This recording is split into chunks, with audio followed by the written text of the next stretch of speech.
The talent myth: why hard work isn't enough for Black professionals. Welcome, everyone. I'm truly honored to be here today to share some powerful insights that will challenge how you think about success, opportunity, and the persistent barriers that continue to shape outcomes for Black professionals in America. Today's talk stems from a transformative conversation I recently had with Ro-Montee Williams, a visionary leader who has dedicated their life to dismantling the invisible barriers that have historically limited advancement for Black entrepreneurs and professionals. Ro-Montee isn't just talking about change, they're creating it, building bridges where others see only chasms, and illuminating pathways that have remained in darkness for far too long. Their work has empowered countless Black professionals to navigate systems that weren't designed for their success, while simultaneously challenging those very systems to evolve. What I'm about to share with you might feel uncomfortable. It might challenge deeply held beliefs about meritocracy and success in America, but I believe that discomfort is often the first step toward meaningful change. Here's the counterintuitive truth that emerged from my conversation with Ro-Montee. Success in entrepreneurship and professional advancement is often less about individual talent and more about access to networks, mentorship, and capital. This insight fundamentally challenges how we think about achievement in America. We've all heard the narrative, haven't we? Work hard, pull yourself up by your bootstraps. If you're talented enough and determined enough, you'll succeed. It's a comforting story because it suggests a world that's fair and meritocratic. But this narrative contains a dangerous half truth that masks a much more complex reality. The truth is that talent is merely the price of admission. It's necessary, but not sufficient. What truly determines who thrives and who struggles are the structural advantages and disadvantages that remain largely invisible to those who don't experience them directly. Think about it this way: imagine two equally talented entrepreneurs with brilliant business ideas. One has access to family wealth, connections to venture capitalists, and mentors who've successfully navigated the business world. The other has none of these advantages. Who do you think is more likely to succeed?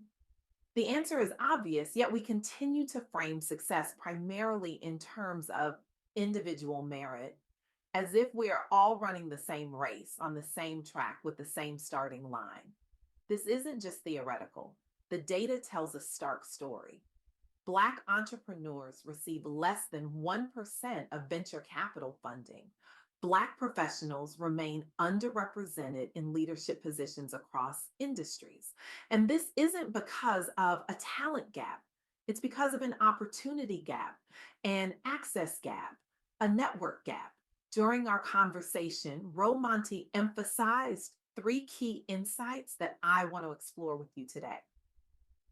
First, access and opportunity matter as much as talent. Building a successful career or business isn't just about individual effort. It's also about gaining access to the right networks, mentorship, and resources. Second, community support drives resilience. Leveraging collective wisdom and support from within the Black professional community can help overcome systemic barriers and foster sustainable success. And third, intentional action creates change. Proactively seeking out partnerships, advocating for representation, and creating pathways for others are essential to breaking cycles of exclusion and inequity. Let me bring these insights to life through some powerful examples that Ro-Montee shared. Consider the Lowe's Foundation's $43 million investment in skilled trades education. This wasn't just about funding. It was about addressing specific structural barriers that have historically limited opportunities for Black students and professionals. For generations, skilled trades have been less accessible to marginalized communities, perpetuating economic disparities that span generations. Many Black students face barriers to entry due to limited funding, lack of mentorship, and insufficient exposure to career opportunities. It's not that these students lack talent or ambition, they lack access to the pathways that lead to success in these fields. The foundation recognized this gap and responded with intention and purpose. They partnered with community colleges and organizations to provide scholarships, mentorship programs, and direct funding for training facilities. The results: increased enrollment of Black students in skilled trades programs, higher graduation rates, and improved job placement statistics. Over 10,000 students have been supported through this initiative. New state of the art training centers have opened in communities that previously had limited access to such resources. And perhaps most importantly, there's been a measurable increase in Black representation in skilled trades. This example powerfully illustrates Ro-Montee's point about access and opportunity. These students didn't suddenly become more talented or hardworking. What changed was their access to resources and opportunities that had previously been out of reach. Let me share another example that demonstrates the power of community support. The Missouri National Education Association's Cheer Grant program supports early career educators, many from underrepresented backgrounds, by providing resources for classroom setup and professional development. The challenge here is profound but often invisible. Black educators frequently enter the profession with fewer resources and less institutional support, which can hinder classroom effectiveness and career progression.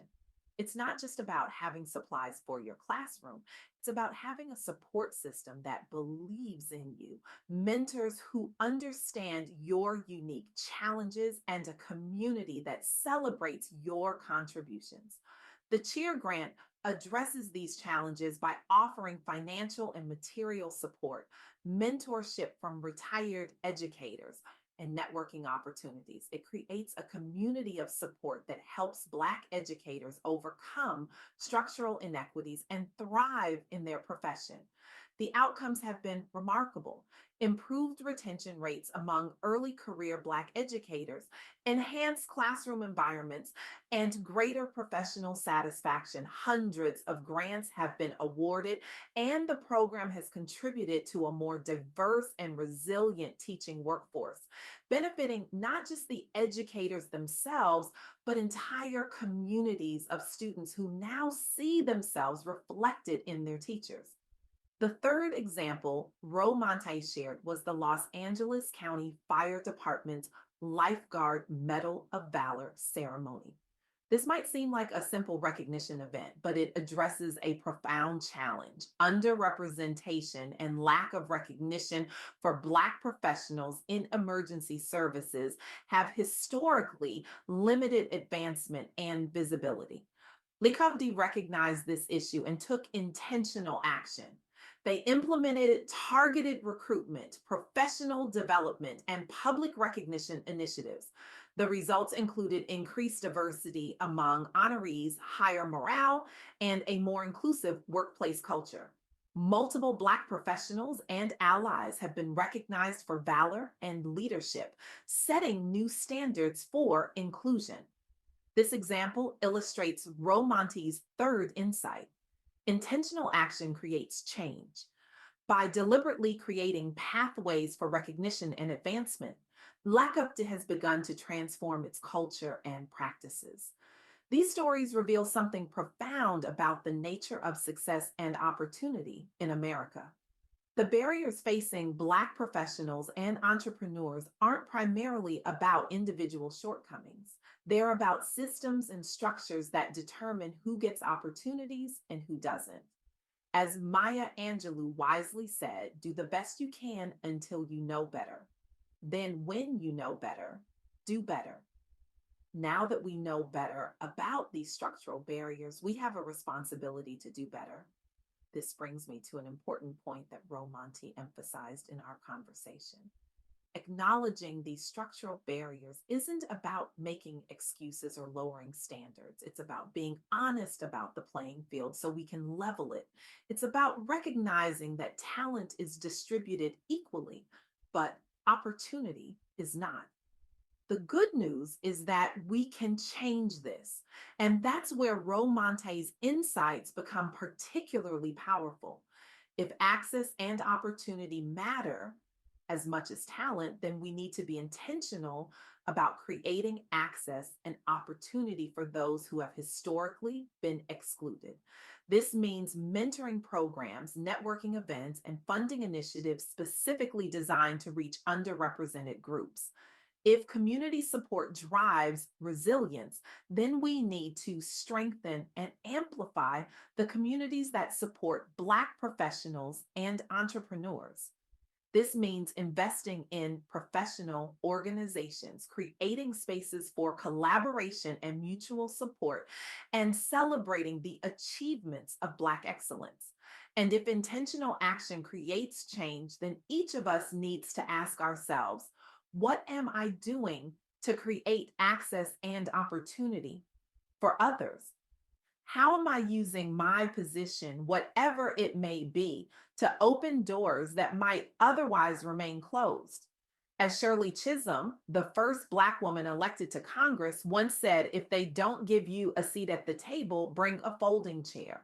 But we can do better than that. We can build a bigger table where everyone has a seat.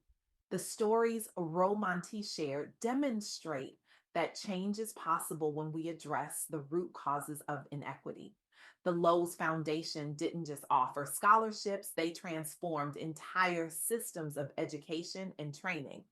The Cheer Grant program didn't just provide classroom supplies, they created a community of support and mentorship. And Lake OFD didn't just recognize a few individuals, they changed their culture and practices to be more inclusive. So, where do we go from here? How do we translate these insights into action? I challenge each of you today to become architects of access, to recognize that your networks, your knowledge, your resources are not just assets for your own success, they are tools for creating opportunity for others. If you're in a position of leadership, ask yourself, who am I mentoring? Whose voices am I amplifying? How am I ensuring that talent from all backgrounds has a pathway to advancement in my organization? If you're an investor, ask yourself, am I looking beyond traditional networks to find talent? Am I addressing the structural barriers that limit access to capital for Black entrepreneurs? If you're an educator, ask yourself, am I creating an environment where all students can thrive? Am I connecting students from underrepresented backgrounds to opportunities and networks they might not otherwise access? And if you're just starting your career, remember that community is power. Seek out mentors who understand your journey. Connect with others who share your experiences.